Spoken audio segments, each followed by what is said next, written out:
Every couple deals with anger. Some of us are going to have a quicker fuse, some are going to stuff and simmer and stew, some are going to blow up, some repress it. Anger pushes the issue away. If I'm mad at you, then I'm going to push you away and keep you at bay, and we're not going to have to deal with the issue. What causes quarrels and what causes fights among you? Is it not this, that your passions are at war within you? You desire and you do not have, so you murder. You covet and cannot obtain, so you fight and quarrel. James 4:1-2a. James asks an interesting question, and I think it's a question that we've all asked from time to time. It's a question that every married couple asks, and that is, what causes fights and quarrels among you?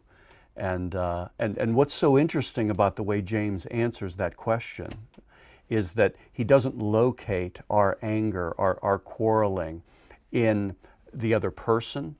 He doesn't locate it in our past. He doesn't locate it in our experience of oppression or in the way that we were parented. He locates it in our passions that are at war within us. So all of a sudden, we have this radical transformation in how we understand anger, that somebody else can't make me angry, that only I can make myself angry, and it particularly and specifically, it's sin in me, it's passions that are at work against God that just make me want my way. I think most of anger in marriage comes from exactly where most sinful anger comes from in any situation. It's from an idolatry of the ego. Where does marriage always go wrong?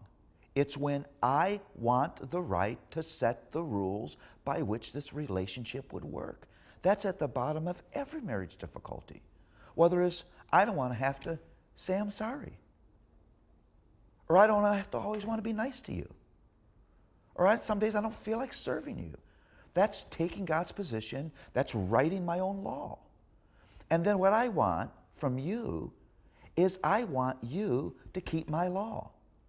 Now I'm angry, not because you've broken God's law. I'm angry because you've broken my law.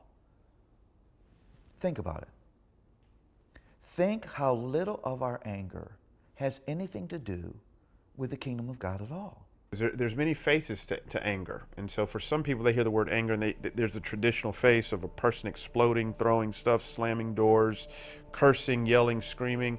But I think there's a passive side to anger too. It's kind of the silent assassin, where you just go, oh, okay, I hear you.